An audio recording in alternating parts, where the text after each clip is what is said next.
Assalamualaikum warahmatullahi wabarakatuh. Selamat malam, semoga semuanya sehat. Langsung saja, baik, untuk kesempatan kali ini saya akan menyampaikan stimulus tentang konsep dasar peluang. Ya, setidaknya ini ada agendanya, definisi peluang, aturan-aturannya, serta peluang dalam distribusi frekuensi.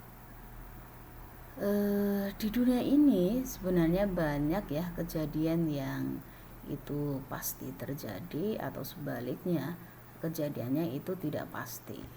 Berarti ada yang sifatnya probabilistik, berarti mungkin terjadi ya, artinya tidak pasti, atau sebaliknya yang pasti itu berarti deterministik, seperti itu.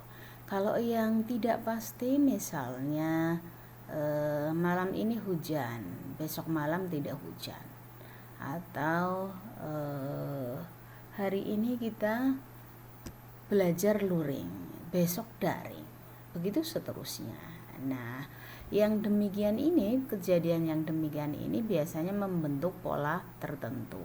Misalnya tadi luring, kemudian besok daring, luring lagi, daring lagi, dan seterusnya. Sehingga sebenarnya kalau setelah itu, ini di kejadian berikutnya bisa diperkirakan kira-kira yang akan terjadi itu seperti apa.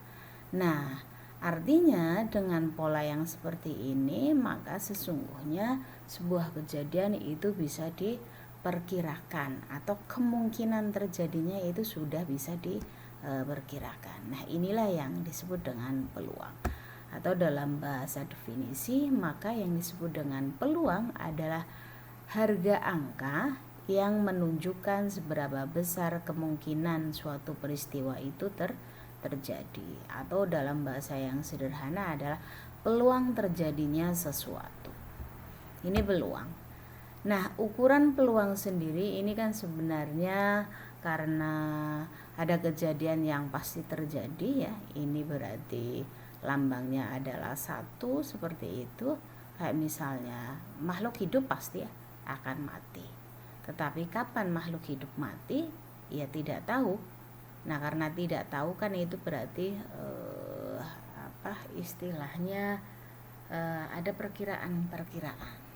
Atau juga ada kejadian yang sifatnya mustahil terjadi.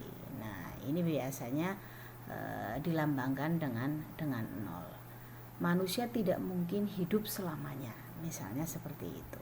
Sehingga kemudian ukuran peluang ini ya antara 0, di rentang 0 ya sampai dengan 1. Artinya 0 lebih kecil sama dengan P-nya, peluang dari X-nya itu adalah kejadian, dan peluang ini lebih kecil sama dengan adalah 1. Jadi antara 1 sampai 0 atau 0 sampai 1. Yang ini sebenarnya kalau dilihat dalam garis ya, ini ada sekitar 5 titik ya. Jadi misalnya titik di sini, ini kejadian itu mustahil terjadi. Atau kalau kita bergeser ke kanan di sini, kejadian itu hampir tidak mungkin ya, hampir tidak mungkin. Nah, yang di tengah-tengah ini 50-50, ini artinya ya bisa berpeluang terjadinya itu atau tidak terjadi itu setengah-setengah, atau hampir pasti terjadi, ini berarti di posisi ini. Dan yang di posisi paling kanan ini berarti pasti terjadi, seperti itu. Ini kalau yang mustahil ini 0 ya, kemudian yang pasti ini 1. Maka tadi rentang ukuran peluang itu adalah 0 sampai 1. Baik, kita lanjutkan. Nah, kenapa di statistik ini kita perlu mempelajari peluang? Yang pertama adalah bahwa basis statistik itu adalah keacakan, atau yang disebut dengan randomness ya.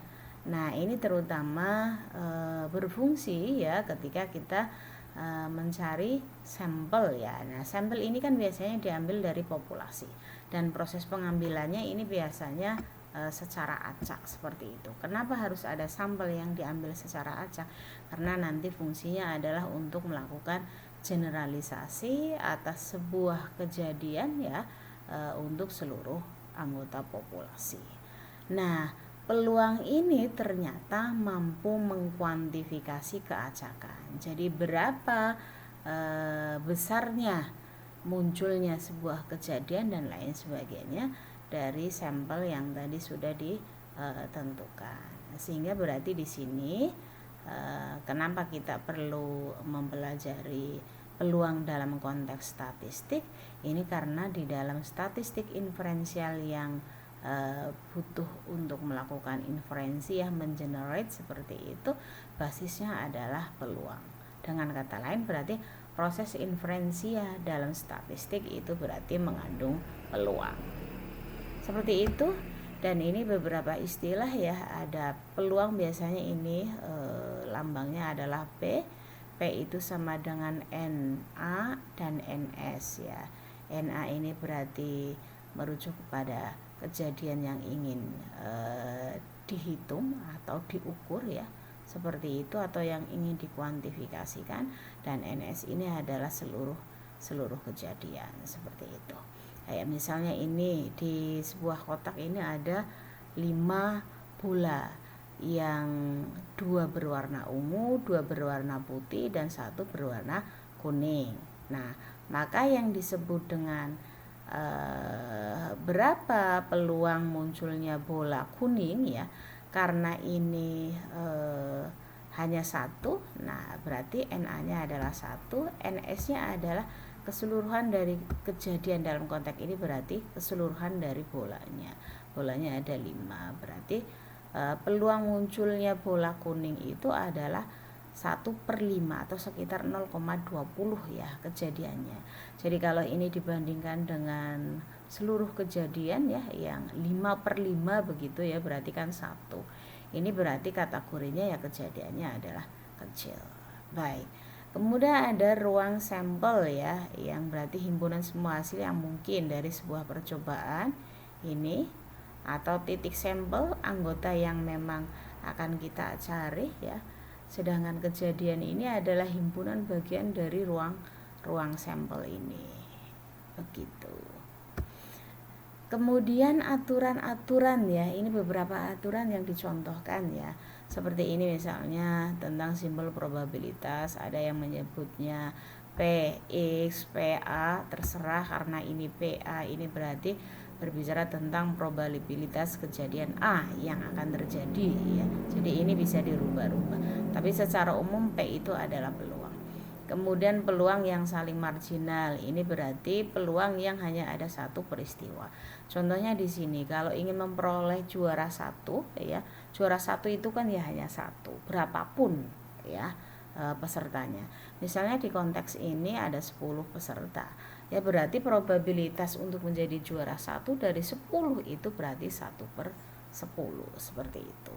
Tapi beda kalau saling asing ya. Saling asing ini misalnya ketika melakukan undian dengan mata uang ya yang punya 2 sisi, yang satu ada gambarnya dan yang satu ada angkanya. Nah, maka di sini karena saling asing ya, gambar sama angka itu kan tidak saling menyapa ya, berarti saling asing.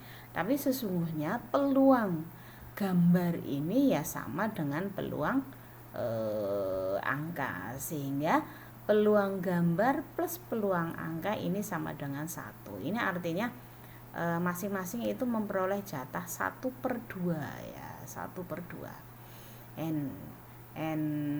A-nya 1 untuk gambar, sedangkan NS-nya ini ada 2. Demikian juga NG-nya itu 1 untuk gambar, dan NS-nya ini ada 2.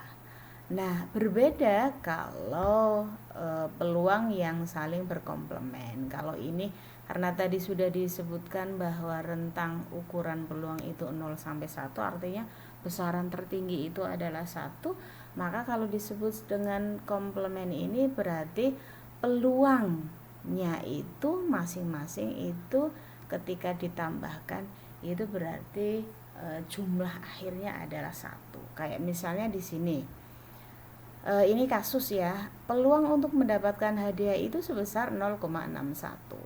Maka ya, peluang untuk tidak mendapatkan hadiah berarti sisa dari 1 dikurangi 0,61 berarti ada 0,39. Ini kan kalau dijumlahkan berarti 0,39 plus 0,61 ya berarti 1. Berarti masih ada di dalam ukuran tersebut. Baik, kita lanjutkan. Nah, peluang dalam distribusi frekuensi. Kalau distribusi frekuensi itu adalah banyaknya item atau frekuensi data untuk setiap nilai maupun kelompok nilai ya, yang sudah kita ketahui di pertemuan-pertemuan sebelumnya. Berarti ini berkaitan dengan kemunculan data tertentu ini sebenarnya yang memiliki peluang tertentu. Sekedar sebagai contoh, misalnya ini nggih, suatu undian dengan satu mata uang, maka peristiwa yang akan terjadi ya terlempar ada gambar atau terlempar ada angka. Jadi peluang gambar sama dengan peluang angka ini sama dengan setengah, atau gambar dan angka ini ya sesungguhnya adalah 1.